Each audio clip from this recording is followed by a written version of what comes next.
بسم اللہ الرحمن الرحیم۔ اصال ثواب کے موضوع پر بات چل رہی ہے اور یہ پارٹ 3 آج ہے اس کا اس ٹائم۔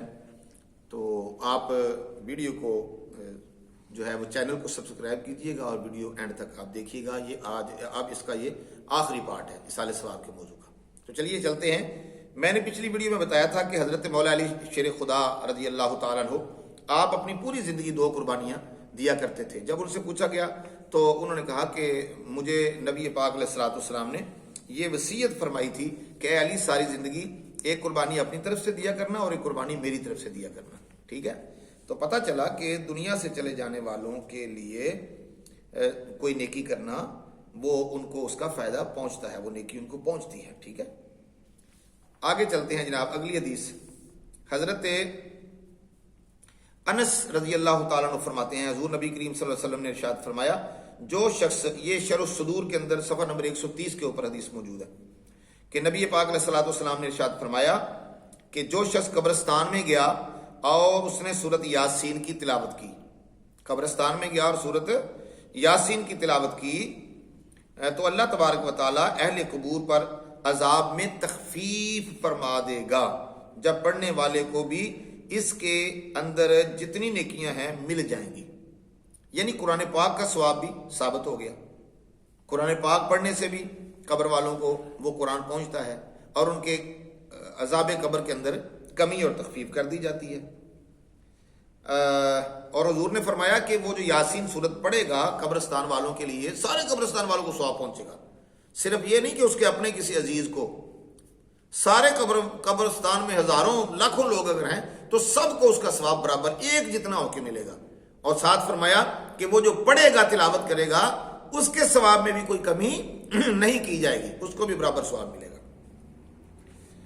اور اگلی حدیث ہے جناب حضرت عبداللہ ابن عمر رضی اللہ تعالیٰ فرماتے ہیں کہ میں نے رسول اللہ صلی اللہ علیہ وسلم کو فرماتے سنا، جب تم میں سے کوئی مر جائے تو اسے روک نہ رکھو بلکہ اسے قبر کی طرف جلدی لے جاؤ، اس کی قبر پر اس کے سر کی جانب سورہ فاتحہ اور اس کی پینتی کی جانب سورہ بقرہ کی آخری آیات پڑھی جائیں۔ یعنی قبر پر قرآن پڑھنے کا بھی ثبوت اس حدیث سے ہو گیا۔ یہ حدیث بھی بہقی شریف کے اندر ہے، جلد 7 صفحہ نمبر 16 کے اوپر ہے۔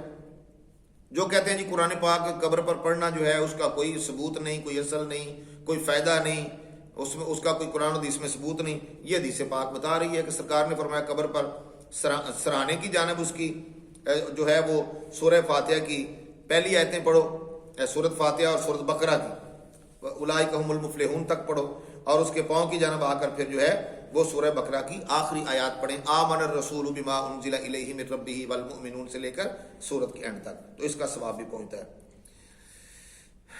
اب شیخ عبدالحق محدث دہلوی رحمۃ اللہ تعالی علیہ بہت بڑی علمی شخصیت ہیں، اسلامی ہسٹری کے اندر ایک بڑے اتھینٹک شخصیت ہیں، علم حدیث وہی لے کے آئے ہیں اس بر صغیر پاک و ہند کے اندر، انہی کی خدمات سے آج حدیث کا فیض جو ہے وہ بٹ رہا ہے اور عام ہے۔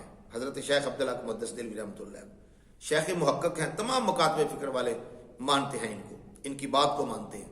تو حضرت شیخ عبدالحق محدث دہلوی سے پوچھتے ہیں کہ یہ جو قرآن پاک ہم پڑھ کے تو قبر والوں کو بخشتے ہیں تو کیا اس کا ثواب ان کو پہنچتا ہے؟ آئیے ان کی رائے لیتے ہیں۔ تو آپ کیا فرماتے ہیں؟ آپ فرماتے ہیں یہ انہوں نے ایک کتاب لکھی ہے، مشکات المصابیح کی شرح لکھی ہے، اشعۃ اللمعات، اس کے اندر آپ نے یہ فرمایا ہے۔ آپ فرماتے ہیں کہ میت کے لیے قرآن کا ایصال ثواب کرنے اور اس سے ثواب پہنچنے میں علماء کا اختلاف ہے۔ آگے کیا فرماتے ہیں؟ صحیح قول یہ ہے کہ ثواب پہنچتا ہے، قبروں والوں کو ثواب پہنچتا ہے۔ پھر آگے اسی مقام پر قبر پر قرآن خوانی کے جواز کے حوالے سے آپ فرمائیں، وہ جو قبر کے اوپر بیٹھ کے، قبر کے پاس بیٹھ کے قرآن پڑھا جاتا ہے، وہ کہتے ہیں کہ اور قبر پر قرآن پاک پڑھنا مکروہ نہیں ہے بلکہ صحیح ہے، جیسا کہ شیخ ابن الحمام نے ذکر کیا ہے۔ ٹھیک ہو گیا جی۔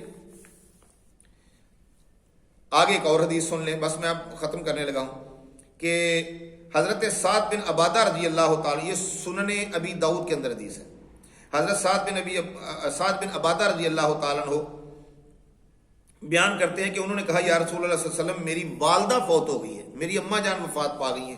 یہ صحابی رسول حضور کے پاس گئے، پس کس چیز کا صدقہ اس کے لیے کرنا افضل ہے؟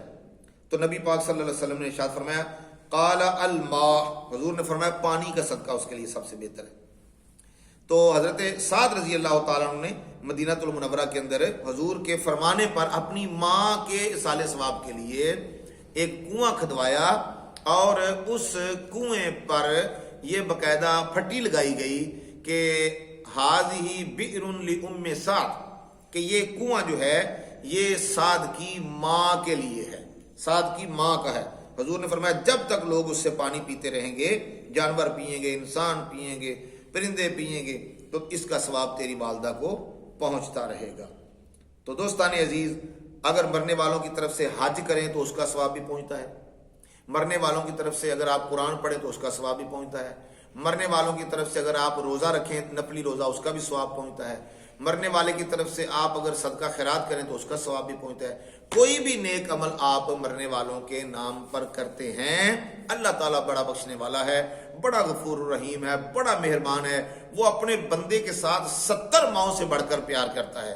تو ہمیں چاہیے کہ ہم کم از کم قبروں میں جانے والوں کے ساتھ ظلم تو نہ کریں، کہ ہم ان کو جو تحفے جاتے ہیں دنیا سے ثواب کے، قرآن کے، درود کے، ذکر اذکار کے، صدقہ خیرات کے، تو ہم اس کے آگے اس کو حرام کہہ کے، نجائز کہہ کے ہمیں بند نہیں باندھنا چاہیے. یہ میں نے چند نمونے کے طور پر حدیث پیش کی ہیں.